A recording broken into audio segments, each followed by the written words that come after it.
Hello friends, मैं doctor Sadaf Siddiqui. आज हम बात करेंगे बल्कि यूट्रस के बारे में। बहुत से ऐसे लोग हैं, बहुत सी ऐसी लेडीज हैं जो किसी और वजह से अल्ट्रासाउंड कराने गई और वहां पे उन्हें पता चलता है कि बल्कि यूट्रस है, उनके अल्ट्रासाउंड में आया। यानी वो किसी और वजह से गई, गॉल ब्लैडर स्टोन की वजह से गई या किसी कोलिक पेन की वजह से गई, तो वहां पे डॉक्टर बताता है कि आपके बच्चेदानी में सूजन है, यानी बल्कि यूट्रस है, आप किसी गायनी को दिखा लीजिए।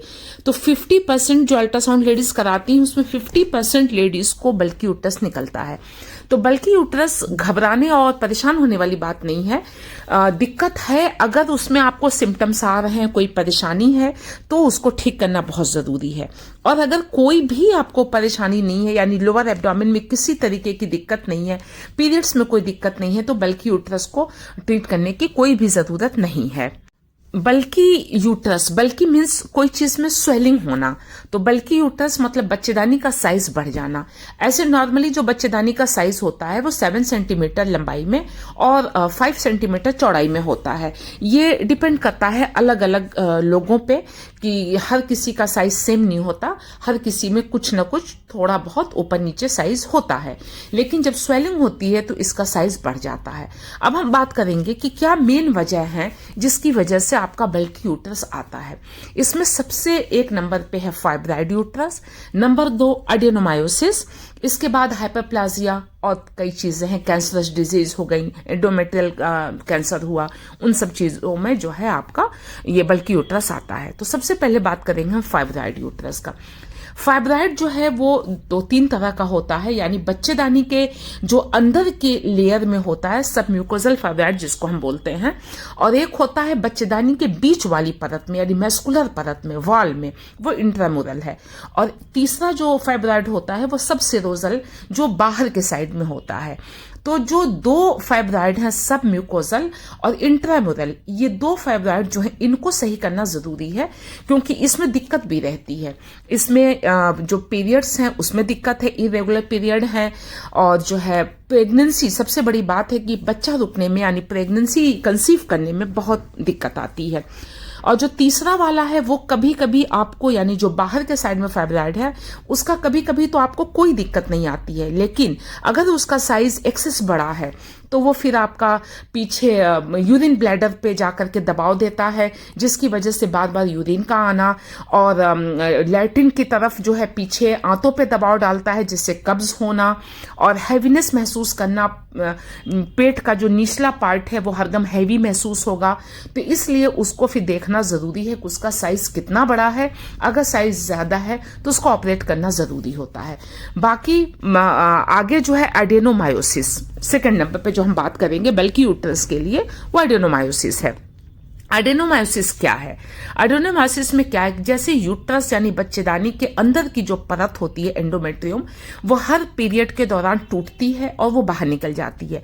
लेकिन कभी कभी ये एंडोमेट्रियम की जो झिल्ली है ये बीच के परत में, यानी मायोमेट्रियम में चली जाती है, और वहां जाकर के वो रुक जाती है, यानी वो टूट करके सारी बाहर नहीं आई, कुछ उल्टे साइड में चली गई। तो जब पीरियड आता है, नेक्स्ट पीरियड, तो वो अंदर में ब्लीड करती हैं, जिसकी वजह से बच्चेदानी का साइज बड़ा हो जाता है और बहुत ज्यादा पेन होता है। तो अगर दर्द के साथ बल्कि यूट्रस है तो एडेनोमायोसिस हम डायग्नोस करते हैं। और फाइब्राइड में उमूमन पेन नहीं होता है। एडेनोमायोसिस में भी इनफर्टिलिटी की प्रॉब्लम बहुत ज्यादा है, इसमें भी बच्चा रुकना बहुत मुश्किल होता है, इसलिए इसको भी ठीक करना जरूरी है। इसके अलावा ट्यूबरकुलोसिस यानी यूटेराइन ट्यूबरकुलोसिस अगर हुई है तो उसमें भी आपका बल्कि यूट्रस आएगा। और किसी और तरीके का इन्फेक्शन है, बैक्टीरियल इन्फेक्शन है, तो उसमें भी आपको बल्कि यूट्रस आ सकता है। अगर मेनोपॉज के बाद अल्ट्रासाउंड कराया गया, यानी कोई फीमेल हैं जिनका पीरियड बंद हो चुका है और उनका किसी वजह से अल्ट्रासाउंड हुआ तो उसमें बल्कि यूट्रस या फाइब्राइड आता है, तो उसको ट्रीटमेंट की कोई खास जरूरत नहीं है।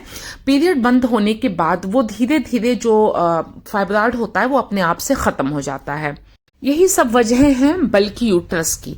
अब बात करेंगे ट्रीटमेंट की। तो फाइब्राइड, एडेनोमायोसिस, ये दोनों का ट्रीटमेंट हम लोग हार्मोनल करते हैं। और अगर जो बैक्टीरियल इन्फेक्शन हुआ है जिसकी वजह से बल्कि यूट्रस है, तो फिर हम एंटीबायोटिक का कोर्स और बाकी चीजें करेंगे। अगर यूटेराइन ट्यूबरकुलोसिस है तो उसका ट्रीटमेंट भी होगा। तो ये डिपेंड करता है कि जब हम इन्वेस्टिगेट करते हैं तो क्या निकलता है, उस हिसाब से हम इसमें जो है ट्रीटमेंट करते हैं। बहुत छोटा फाइब्रॉइड है तो कोई टेंशन नहीं है। कभी कभी प्रेगनेंसी के फर्स्ट ट्राइमेस्टर में यानी 3 मंथ्स पे या 4 मंथ्स पे फीमेल अल्ट्रासाउंड लेके आती हैं कि उनका बच्चा भी है, साथ में फाइब्रॉइड भी है। तो इस कंडीशन में हम प्रेगनेंसी को टर्मिनेट नहीं करते हैं, हम लोग प्रेगनेंसी को कंटिन्यू करते हैं और डॉक्टर के अंडर में आप आराम से अपनी प्रेगनेंसी को आगे बढ़ा सकते हैं। इसमें भी किसी तरीके की कोई दिक्कत नहीं होती है। यानी फाइब्रॉइड के साथ प्रेगनेंसी आराम से पूरे टाइम तक चली जाती है। कभी कभी ऐसा होता है कि फाइब्रॉइड की लोकेशन क्या है, इस चीज को देख करके फिर हम लोग डिसाइड करते हैं कि ये नॉर्मल डिलीवर होगा या इसको ऑपरेट करना पड़ेगा, सिजेरियन सेक्शन करना पड़ेगा। मुझे उम्मीद है कि मेरे इस वीडियो से आपको थोड़ी बहुत जानकारी बल्कि यूट्रस पे जरूर हुई होगी। अगर आपका कोई क्वेश्चन है तो प्लीज आप कमेंट बॉक्स में उसको लिखें और मेरे चैनल को सब्सक्राइब जरूर करें। Thank you.